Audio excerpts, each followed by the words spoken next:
యమలోక విశేషములు సంభాషణాత్మక కథ వర్ణనకర్త మృగశృంగుని తపస్సు ఫలంగా యముని కటాక్షంతో ఆ ముగ్గురు కన్యలు మృత్యువు నుండి మేలుకొని లేచారు.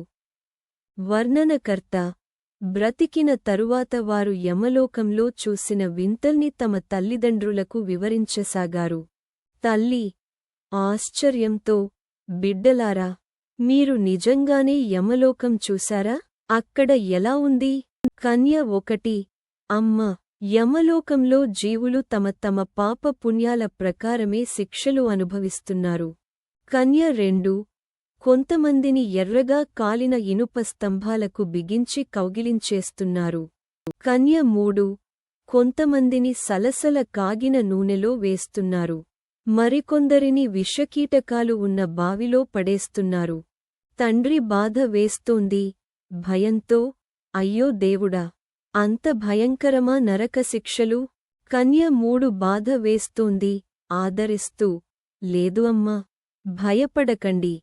నరక బాధ నుంచి బయటపడటానికి ఒకే ఒక్క సులభమైన మార్గం ఉంది.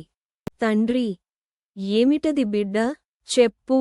కన్య 1 ప్రతి మనిషి మాఘమాసంలో నదీస్నానం చేయాలి. కన్య 2 శ్రీమన్నారాయణుని భక్తితో పూజించాలి. తన శక్తి మేరకు దానధర్మాలు చేయాలి. కన్య 3 జపతపాలు చేయాలి. పురాణాలు చదవాలి లేదా వినాలి.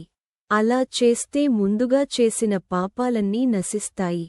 తల్లి బాధ వేస్తోంది ఆశతో, అంటే నరకానికి వెళ్లకుండా ఉండవచ్చా?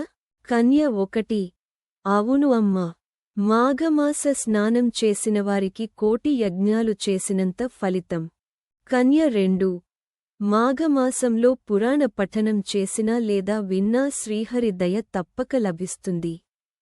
కన్య 3 అంతకంటే సులభమైన మార్గం ఇంకొకటి లేదు. భయపడాల్సిన పనిలేదు. వర్ణనకర్త ముగింపు ఇలా ముగ్గురు కన్యలు యమలోకంలో చూసిన వింతల్ని తల్లిదండ్రులకు వివరించారు. ఈ కథ ద్వారా లోకానికి తెలియజేసిన సత్యం ఒక్కటే: పాపం చేస్తే నరకం, ధర్మం చేస్తే స్వర్గం.